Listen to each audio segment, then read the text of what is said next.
Good afternoon, everyone. I am Elliot Ortiz. I am representing the Bronx Borough as an MBK Fellow. I'm Michael Muir from Brooklyn, School for Classics High School. And I'm Quincy Baker from Staten Island for Eagle Academy of Young Men. And welcome to our Vodcast. MBK!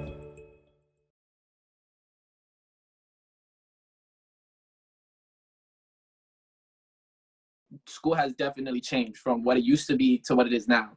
And it's more difficult, being that teachers are not always understanding students and students are not always speaking up for themselves.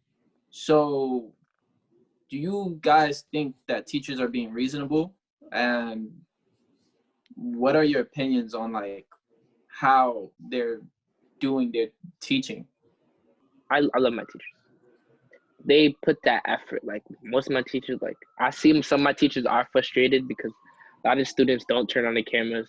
For teacher asks a question, I know it's not supposed to be funny, but nobody would say anything.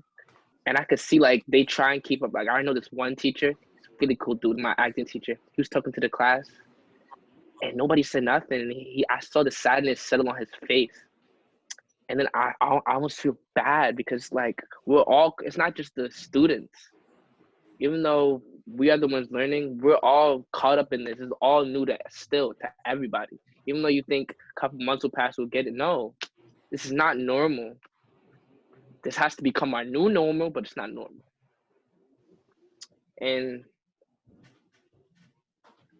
at least for me and a lot of my friends, especially when it started, I went through some deep depression. Oh my God. I know it's a serious topic, but it's I look back on it and it's I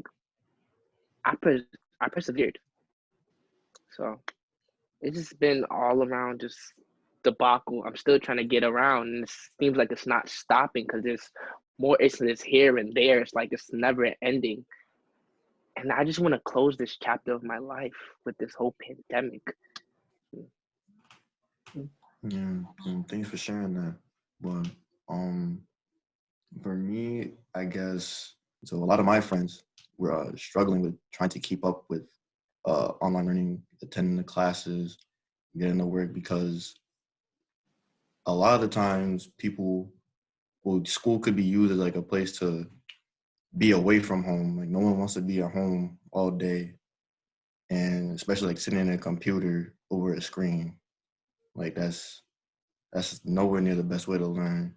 And the same thing could be for the teachers who have a whole planned lesson out or something like that, and they want to get out, get some fresh air.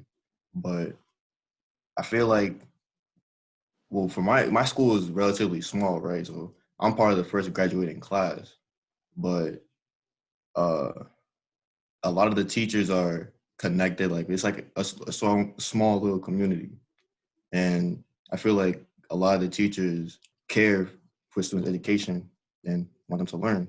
But then it's another part, they don't know their everyday life, what they're going through. And it's kind of difficult to kind of close that gap to where if the teacher makes a next step to trying to ensure that student's doing okay, or if the student needs to take the next step and persevere and try to do what's best for them to succeed. So I think it's kind of difficult for me to gauge who has to make that move. I think it's more collaborative effort, I think. You bring up multiple aspects here. You talk about how your teachers would sometimes take that extra step to help, also being the fact that mental health plays a big aspect in school. But what about the students that are now having their first experience with online learning? Just tell me your opinions on what do you guys think about this? Because it's definitely something serious, and it's definitely going to hinder up the next generation. I think that basis of satisfaction is just gone. The whole satisfaction for the whole being in school and just wanting to keep going, it's not there, at least for me. It's not. And It's sad because, I love school. I love going to school. Like, I wake up every morning, put on my little school bag, Nike, I gotta be fresh. But it's like, I'm sitting in my bed, I wake up, turn on the tablet, press a call, and then I'm just listening to the teacher. Where's the real interactiveness? And I think for people that are like new to it, it's just like, let's say middle schoolers. I went through elementary just to come to this, or I graduated high school just to come to this. I can experience high school. I remember when I was in middle school, 8th grade, high school, I was so happy. I was so happy, yo. I was early to school before the doors was even open. And I think the freshmen are just like, you're in a Zoom call, know nobody's name. Can't interact with nobody because nobody's talking. So now you have no friends in high school. It's a whole complicated thing in itself. I feel like it's extremely like demoralizing to be like for me. I wake up, press a laptop, and go up. It's like it's no kind of like preparedness. Like when you used to like get up, kind of like brush your teeth, wash your face, get on the bus, be able to get there in the morning. It's definitely not the same, but like it's kind of like what type of like cycle am I going through, and like how is this like really helping me like prepare myself for like trying to go out to college future, like in the future, and like having that type of preparedness with me. And then it's also with how you talked about like kids in elementary, how they must feel not being able to like see their friends that they've seen from other grades, or like, and then it's like how exactly do you fix that to ensure that they have like a good experience? And I can't really say that it could ever like match up to that, because like first grade is like when you're going and you seeing your friends in person, you're having a good time playing around, but it's like you can't do that anymore. I don't know. I don't really have the answer. Yeah, it's definitely, in my opinion, I feel like it's a big deal because not being able to have that social emotional aspect while being in school is going to definitely, like you said, demoralize you. I feel like it's definitely something that you need to train on. And for students that are not aware of like just their feelings, because that takes a lot of self-awareness to understand your feelings. And it definitely could cause depression or sadness or just a really low energy, because a lot of the ninth graders within my school, they had no friends until this month, and they had the lowest grades of all the ninth graders that had recently just passed. And they were all failing, and they had to do something about it, because it's the social emotional aspect definitely plays a big deal into how you even go about your life, just like how Michael said. Yeah, it definitely, like, this whole COVID thing definitely changes everything, and I know that we all feel a little isolated, and it's hard to feel isolated, especially when we want to do something about the state of our country. And I guess what I'm asking here is, what are your opinions on the state of our country and like this systemic racism and everything that's going on right now? I think it's like to the whole world. I think it's seen, like, it's put on social media, the news. It's right in front of your face more than ever. It's in front of your face. You can see it. You can see the differentiated of it. The Black Lives Matter movement, like, it shows what the cops did to them versus what happened at the Capitol. It's like, if you couldn't tell and if you deny it, you're part of the problem. I'm sorry. And I think it's bigger than ever with social media and the role of it. Before, it took them a while to grasp that material about what's happening in their community and what's happening around them. Because, you know, when you was a little kid, you wasn't really watching the news, but you're going to watch social media, though. You're going to make sure you go on Instagram, you swipe through Facebook, and you see that. Everybody posting it now. So you can't turn a blind eye. There's no turning a blind eye to any situation that goes on. And then I like that. Because before, they was doing this to us and nobody would see it because it wasn't on cameras. But as for the news of what happened at the Capitol, as you can see, I feel like they just threw it in our face. Like, we did that to you, and now we can do this, and there's nothing that happens to us. That's what it felt like to me. Quincy, what are your thoughts on that? Like, definitely, like, this country, I feel like, in a sense, that country is, like, kind of, like, on fire.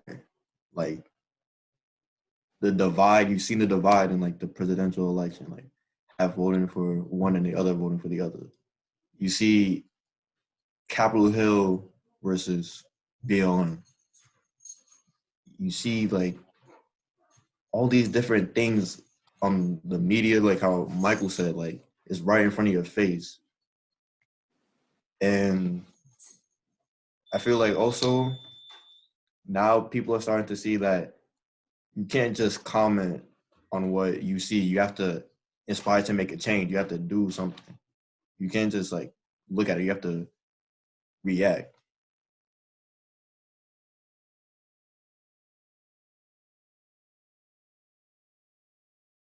But I just want to thank you for taking this opportunity to talk with me today, interview and have a talk with the young men and women of this group. So could you please tell everyone about yourself for those who may not know? My name is Eric Adams. I was born in Brownsville and grew up in South Jamaica, Queens, throughout my elementary school and middle school and even high school. And eventually I made my way back to Brooklyn, joined the police department after having a terrible experience in the police department. I was arrested as a child, and my brother and I were beaten by the police officers. And it really, turned me into a better person. And I eventually become a police officer, a sergeant, a lieutenant, and then I retired as a captain and became a state senator. With all that in your young age, the initiative of MBK, what do you feel about it? What do you feel about the experience that it's bringing to young men and women all across New York and many other places? What do you see for that? Like, how do you believe in it? Do you believe it will work? Do you believe it is a main topic and it's improving the society of New York? Yes, and I really take my hat off to Barack Obama, my brother's keeper and my sister's keeper is such an important initiative because we need to see each other as we are the keepers of each other. And if you were to do an analysis, which people rarely do, if you were to look at the law enforcement stats and you take away where Black and brown men or boys are in those stats, you would no longer have an educational crisis. If you were to take the numbers away of where Black and brown boys are victims of crimes or carry out crimes, you would no longer have a public safety crisis. If you take away unemployment, you would no longer have an employment crisis. At the heart of America's crisis is Black and brown boys. And no one wants to acknowledge that. We tinker around the edges, we talk about it, and we have actually learned to professionalize the dysfunctionality that is happening to Black and brown boys. And we need to be there for our women. I'm clear on that. And one should not interpret one over the other because we need to uplift an entire group. But at the heart of the crisis in this country is Black and brown boys.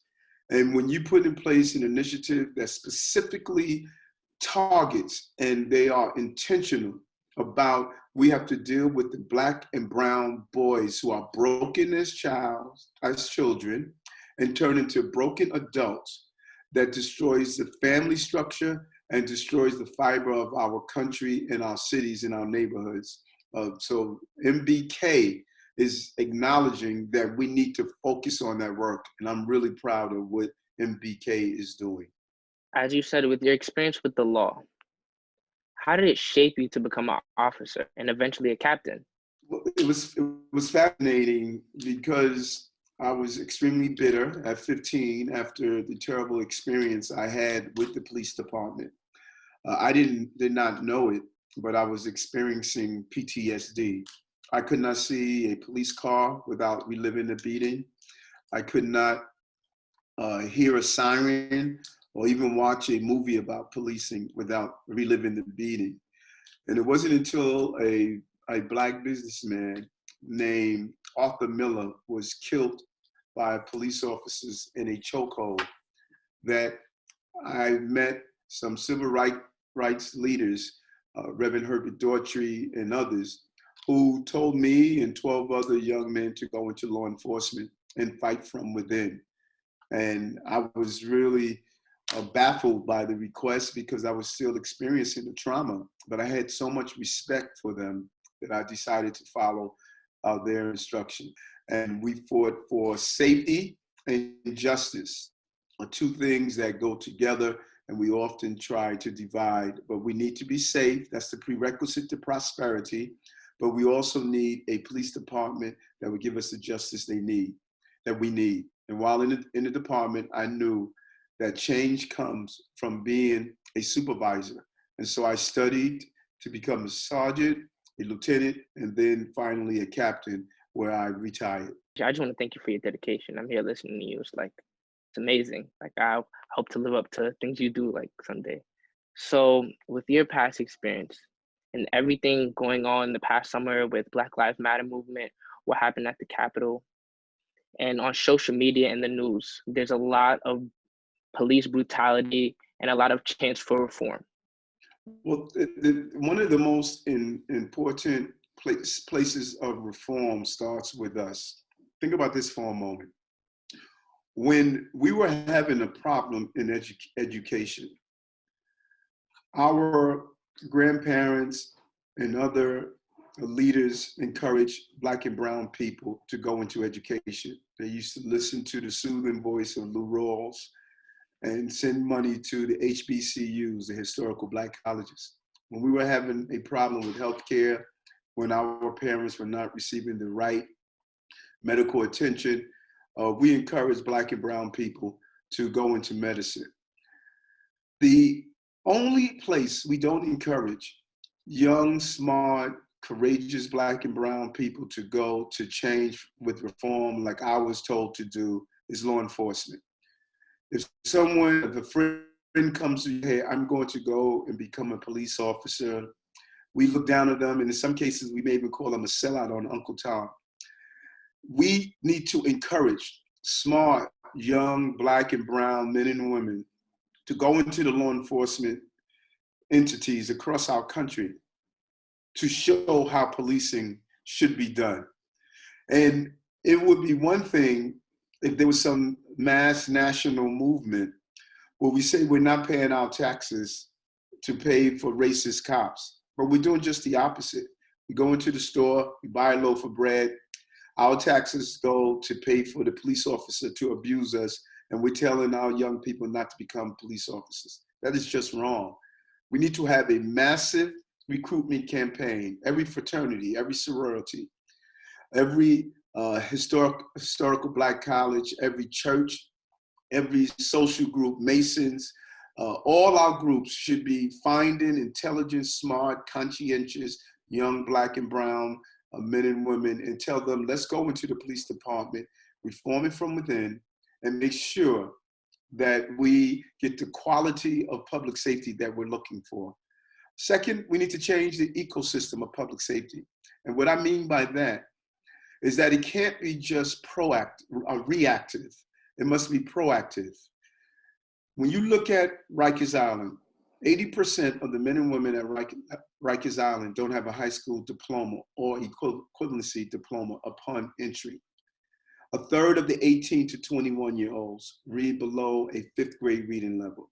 55% have a learning disability, and 30%, according to one Texas study, have dyslexia. So we are reacting to crime. The real crime is the fact we are failing to educate. If you don't educate, you incarcerate.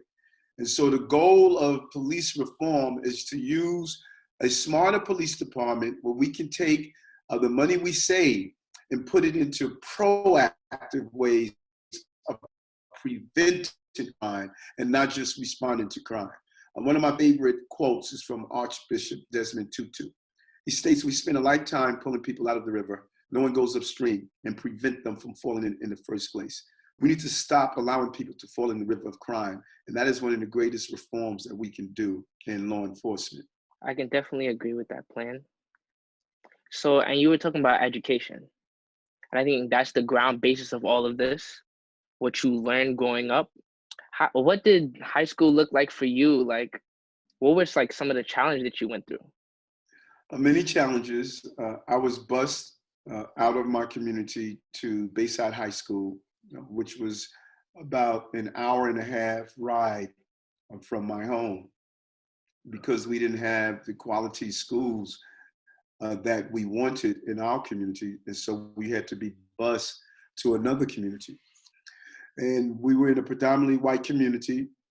And it was the first time I interacted with a group outside of the African American community.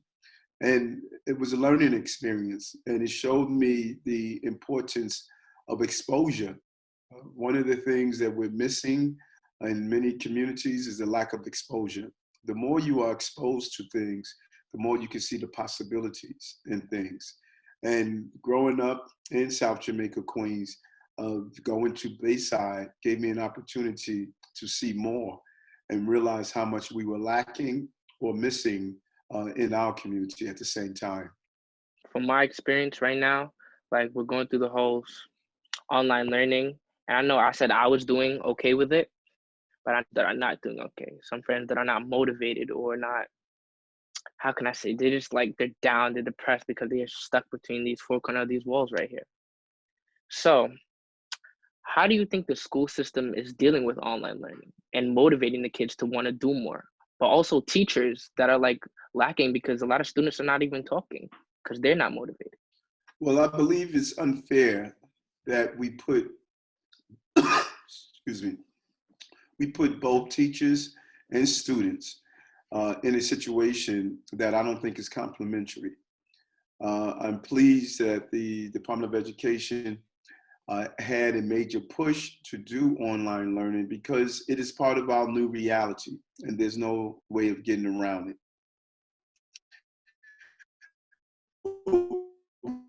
We must become the best online learning experience. And by doing so is that it has to be more than just a screen in front of us. I think we need to train all of our educators of how to teach using online learning. People just don't automatically know how to teach using online learning just because they taught in a classroom. It's a different experience and a different interaction. And then we need to change the education experience that our young people are going through. We do more schooling and not education. And schooling is just going through the process. Why can't we interface a math class with Beyonce? Why can't we interface a social studies class with Jay-Z or KRS-One? Why can't we change the experience? Because it's about exposure. Why can't we use online learning and use virtual reality? It's a way to explore a classroom in a different way. And so the goal for me is, how do you change the experience? How do you engage a child? How do you engage a young person so they can develop their full personhood? And finding the places that really grabs their attention and want to keep them engaged with the experience of learning. And we're not doing that. Because it has to be more than turning on the screen, telling someone to look at the screen every day. We have to go beyond that and change the online learning experience. And then we must make sure everyone has access. I think one of the greatest crimes we participated on is that we had many people in impoverished areas of the city or in homeless shelters that did not have high-speed broadband Wi-Fi. That is unacceptable. Because remember what I said, if you don't educate, you incarcerate. And so those children who missed a year or more, or 2 sessions of school, we put them on a pathway of incarceration if we don't right-size what we're doing. So what do you say to those students that like, would be your message to them, the students and teachers that are discouraged? And like, as you said, like some kids or people might not get the resources that other kids might get. Well, my mom said to me when I was arrested, she says, baby, if you are fortunate to live long enough, you're going to be unfortunate to experience pain. You have to learn how to turn pain into purpose. You have to take those dark moments and don't see them as burials, but see them as plantings. And that's what I say to the young people today. These moments you're going through now of not seeing your friends, of not knowing exactly how this new COVID mindset is going to impact us. Every generation is going to experience something that challenged them. My grandparents experienced Pearl Harbor. My mom's experienced the Vietnam War. I experienced 9/11. And now your generation is experiencing COVID. But real resiliency comes from digging in deep and not allowing the moment to define them, but allowing you to define the moment. So there's an opportunity that young people should get engaged and change this teaching structure, have group classes, reach across the community and engage with people that are from the Chinese community, Korean community, the African diaspora, meet new friends, have new chat groups, exposed to new ideas, step outside your comfort zone. Because as long as you are comfortable, you are not growing. Discomfort and healthy discomfort is a signal of growing. It's a symbol that you're growing. And so I think let's use this opportunity, not say we are buried. Let's use this opportunity to say we're planted. I ain't gonna lie, that hit me because myself, like I've been unmotivated here and there, like especially at the start of it. Remember around like November, it was hard for just me to be motivated to do school, and it's on my last year. So like things like prom, graduation, it hurts a little, but I think it's made me a stronger person going forward because I faced this. Because I always tell a lot of people, without COVID, you're not the person you are right now. You would have a whole different experience. Yes, well said, well said. But, as human beings, we are fallible. We bend, we don't break. So just bend. Well said. So, talk about plantation. I heard you're big about health and physical health, eating right. Could you talk to us a little about your book, about eating right and eating healthy? Yes. 4 years ago, I was diagnosed with type 2 diabetes. Lost my sight. I was told I was going to be blind. I had nerve damage in my hands and feet. And I was told that it was neuropathic nerve damage that was going to lead to amputation. High blood pressure, high cholesterol, had an ulcer, and it was the ulcer that sent me to the hospital in the first place. And instead of listening to my doctors, 5 of the best doctors in the city who told me that I would be on medicine the rest of my life, like my mom, who was diabetic for 15 years, 7 years on insulin. I decided to do something different. I went to the computer, and instead of typing living with diabetes, I typed reversing diabetes. And a new place. And I took the dark moment. I'm not going to be buried. I'm going to be planted. I learned the power of food and I went on a whole food, plant-based diet. And within 3 weeks, my vision came back. Within 3 months, my diabetes went in remission, my nerve damage went away, the ulcer went away. No medicine, only food. And my mom joined me, and after 2 months of going whole food plant-based, she cycled off her insulin after being on it for 7 years and 15 years diabetic. And so, as I stated, when you realize you're planted, now the question becomes, what are you going to do with the fruits of your harvest?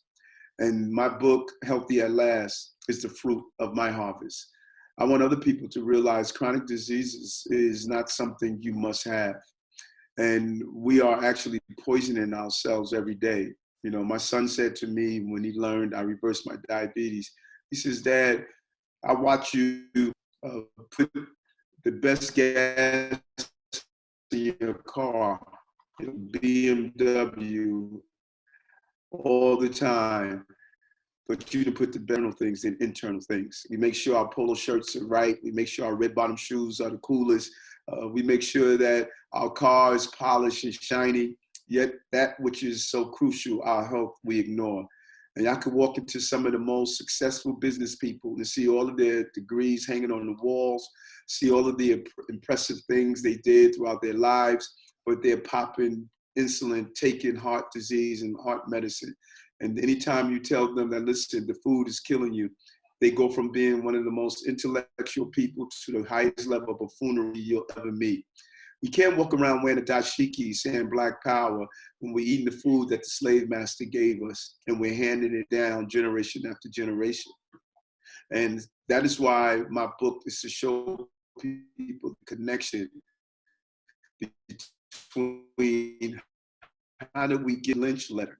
Every time a recipe is handed down from our great-great-great-grandmother and grandfather and our auntie, it is passing down the destruction of our communities. Ken Thompson died of colorectal cancer. That's food related. The slave master is probably from his graves, and don't worry about Eric being borough president, he's going to be blind, you know, food related. All these people we're losing in our lives prematurely is because of what's on our plate. Thanksgiving time, we sit down at the table. We pray for auntie this and uncle that who's in the hospital and dying from a chronic disease or going through a chronic disease. And then we dig into the food that caused the chronic disease in the first place. We need to be emancipated. And that emancipation starts with what's on our plate. That's real freedom. And how would you want to push that forward? Especially, I think about school lunch, for instance. The food, like they give us healthy stuff, but they don't push it for me. Right. We have really, we are in a self-defining moment. We have to start now examining everything we've done in life just because we've always done it, and now learn why we're doing it for ourselves. The days of merely doing something because we've always done it, those days are over. Of self-identity and exploring for yourself. And so when you look at the food we're serving in school, how do you have a Department of Health and Mental Hygiene who's fighting childhood obesity, diabetes, and asthma, yet every day we're serving 960,000 meals, and those meals cause childhood obesity, childhood diabetes, childhood asthma. We need to change the food that's served in school. I believe we should grow our food using hydroponics, vertical farming, serve it in the cafeteria, learn the food deserts in our community, and have civic engagement by going out and showing our elders and our seniors how to eat healthy. I think we should remove processed meat, which we were successful in doing here in New York. It's a type 1 carcinogen. It is known to cause cancer, yet we're serving it every day in our school. We're not giving children a pack of Marlboros every morning while we're giving them food in the cafeteria. That's also a type 1 carcinogen. So it's about no longer feeding the crisis, giving New Yorkers healthy food on taxpayers' dollars. I can't tell you what to serve on your grill in your backyard on the 4th of July. But I darn sure I can say I'm not going to use tax dollars to give you something that's causing you to get a chronic disease. I hear that. So I want to thank you so much, Borough President Eric Adams. It was Thank you. a pleasure, as always, to talk to you. And I think many. Go ahead. You should go into communication because you're a great host. Thank you so much. Thank you so much. And I think many of my peers and students all around New York would love to hear what you have to say. I think it's very bright and it's very leading, and you're leading a very powerful movement. And Thank I you. thank you. So.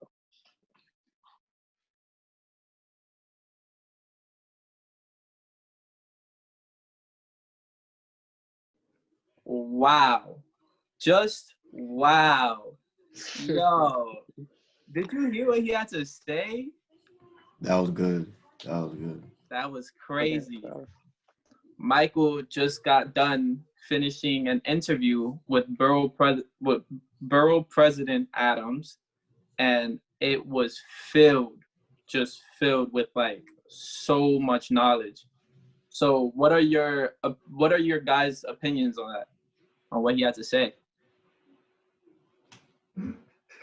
Well, I just feel like enlightened in certain aspects. Like he was dropping nuggets left and right. I feel like I got to learn so much about Mr. Adams and his purpose and what advice he has to give for people like us, young men like us, and young people across New York. So I greatly appreciate that. That was an amazing experience. To piggyback off what Quincy said, it's, as I said, he was dropping gems and nuggets left and right. Like, you have to really listen intently, and like his vision for the future is one to be impressed with. Me as a young Black man in the future, going through all Black Lives Matter and these crises in our community, it's good to see a politician or someone we could look up to bring a better future. Yeah, I mean, he is just he's been observing, and like that's just a big leadership aspect of his. And when he said that the heart of the crisis is the dysfunctionality of Black and brown boys within like our communities, so like, you know, like Bronx, Harlem, Manhattan, what do you guys think about that? May I go? I've thought about this a lot, you know, as a young man, and I was kind of like that too. Not gonna sit here and lie. I looked a lot toward materialistic stuff, you know, going to school, who's gonna be the best dressed, not who's gonna have the best grades, who's gonna have the flyest Jordans on, who's gonna have the new sneakers that come out. And then now, as I'm thinking, it's like I can invest that money that I'm wearing them Jordans into, and I can make millions for my child. Like, there's no difference. And then you have this keep cycle, and you're teaching your kids the same cycle, and it goes on and on and on. And then we wonder why sometimes we're in the same hole that we just can't get out of, and then we place it on our child. And it irks my nerves kind of sometimes, because we're better than that. And we need to learn, we need to expand our mind. As Mr. Adams said, get out of comfort zones. I think that's a big trivial thing that us as a community needs to deal with. That's an amazing point that you brought up, that especially getting out of our comfort zones. I feel like, well, for me, as you grow up, you know, it's important to have these connections and different relationships with multiple people to get even more insight and knowledge, like how we had that talk with Eric Adams. And I feel like also with the dysfunctionality of Black and brown boys, I think part of that has to do with education and how we said education and the justice system, right? And how we ensure that us as Black and brown boys really value education and being able to strive for it while also like sort of like enjoying it in sort of sense. Cause like for me, like at first I didn't really like enjoy like education. It was just kind of like what I'm here to do, like I go to school. But as I grow up, I realized how more important it is for me to strive for education and to get a career, but also value like life education and being aware of the things that are around me and how to apply that to my life as a whole. Yo, Well said. that's true. That's facts. And like when he said there's better ways of experiencing online learning, like that just blew me away because I did not even think about that. He was talking about virtual reality. Why don't we get celebrities to make it fun for students to be more engaged to learn? Like I was not even thinking about that. And then he dropped the knowledge bomb of pain being your purpose, burials being your plantings, and just humans being malleable. Like that was amazing. And Michael, you did an amazing job asking you questions. Do you have anything to like that you recall that you just want to just say, like you have to say it, like you have to just bring it up? Yeah, most definitely. I have a couple things. um, Definitely when he said use pain as your purpose. I think like a lot of stuff we don't want to do. Like in a real reality, we want to lay down, watch some Netflix, like chill, vibe. But I think there's so much more to life. There's so much more to what down the block, or what going to school and back. Because I know a lot of kids that just go to school, come home. If they got work, they go to work. And, it took me a long time to get to that mind. Like there's more to what I'm just used to. And some days like I'll book up my schedule and it's like, I gotta do this. I gotta do this. But then I look back on it, it's like I'm striving for something. I know what I want and I'm gonna have the passion to go strive for it. And I think as any young man and any young woman, that's what you should strive for. Have a passion. And I know a lot of students that don't know what they want to do after high school. They don't even know if they want to go to college, or if they do go to college, they don't know what they want to do. But if they do know what they want to do, they don't want to be in debt because they live in a project and they can't pay it. And I think those are so many restraints that you just need to like shave away from your mind sometimes, because that's what's keeping you down from not going after your purpose. Oh yeah, that's my take on it. Yeah, man, for real. Quincy, you have anything on your mind that you just need to like get out, like about what he said? Yeah, sure. So I feel like I could definitely relate to what he said about shaving those type of things off your mindset, because when I first thinking about college, like even like before like this year, my final year, I kind of like didn't know exactly what I was gonna do or what I'm gonna do after college if I get into college. But like I guess a thought that kept pushing me forward is like thinking about like my family and thinking about how much they strive for me to be like successful, to have greatness, right? So like of course I got to think about myself in my life, but a huge part of me like achieving my success is to help give back to my family, my community, and being a person that kids could look up to, but also strive for their own different kinds of purposes. So I definitely felt that. Yeah, most definitely. And like these struggles is just like they're going to constantly bring us down. But what he's saying about having this tunnel vision to have your purpose and to know what you want to do in life, like that's just it's fulfilling if you really think about it. Thank you for sharing. And brothers, thank you for joining me on this podcast. And everybody else, thank you for listening. And I just want to say this was really impactful, and maybe we learned something or two. But thank you. And I'm Elliot Ortiz. Quincy Baker. Michael Muir. And thank you for listening on the MBK Vodcast. I am Elliot Ortiz, and this is NYC MBK. We live as we climb.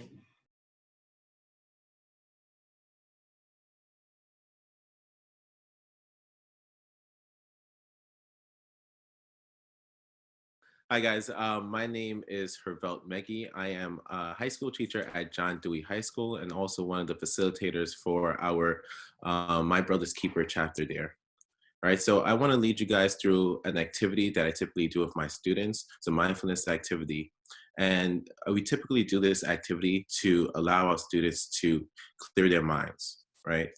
With so much happening in the world, in our personal lives, right? Sometimes we forget to pause and just reset, right? It's similar to like a machine. When the machine is malfunctioning, right? Our first plan of action is to unplug that machine and to plug it back in after a few seconds or whatever, right? So typically we want to give our brain that same opportunity to reset. All right. So in order to engage with this activity, so this activity, just a little background about it, is the opportunity to take time for yourself. All right. So you're going to get into a comfortable position, right? It's up to you if you want to close your eyes, if you want to keep your eyes open, right? I like to close my eyes for this activity, but typically to help guide you guys, I'm going to keep my eyes open. During this time, you're going to focus on yourself. I like to do this by focusing on my breathing. So I typically would count the breaths that I take, right? And the science teacher in me, I really like to take every breath and kind of feel it go throughout my body, right? As I count, all right? For other folks who may be a little bit more experienced, if counting doesn't work for you, you're more than welcome to use whatever method works best for you. So during this time, as you take moments of silence for yourself, you're going to notice a whole bunch of sounds outside, right? You may notice some sounds in your room. You may notice some sounds outside, sounds that you typically wouldn't recognize, right? It's important that when you do notice those sounds, acknowledge them, right? But also in this activity, to be kind to yourself, right? Don't think that just because you were distracted that you're unable to do this activity. Acknowledge that you were distracted, but be kind to yourself and don't judge yourself as you return the attention back to yourself for this activity, okay? So I want you guys to go ahead and get into a comfortable position. And I'm actually going to be counting off and allowing you guys to do this activity with me, okay? So we're going to do about 2.5 minutes of silence. For the first 30 seconds, I'm going to guide you guys. And then for the last 2 minutes, I'm going to allow you guys to do this mindfulness activity on your own, okay? So go ahead and close your eyes, if you will. All right, you're going to inhale for 5 seconds. Inhale, 1, 2, 3, 4, 5. Exhale, 1, 2, 3, 4, 5. Inhale, 1, 2, 3, 4, 5. Exhale, 1, 2, 3, 4, 5. I'm actually going to do 2 more cycles with you guys. Inhale, 1, 2, 3, 4, 5. Exhale, 1, 2, 3, 4, 5.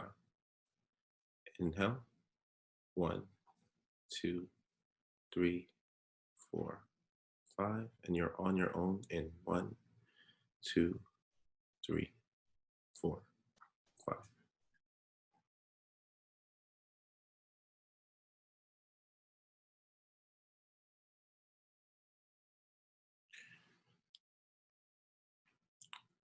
Feel free to take your time coming back.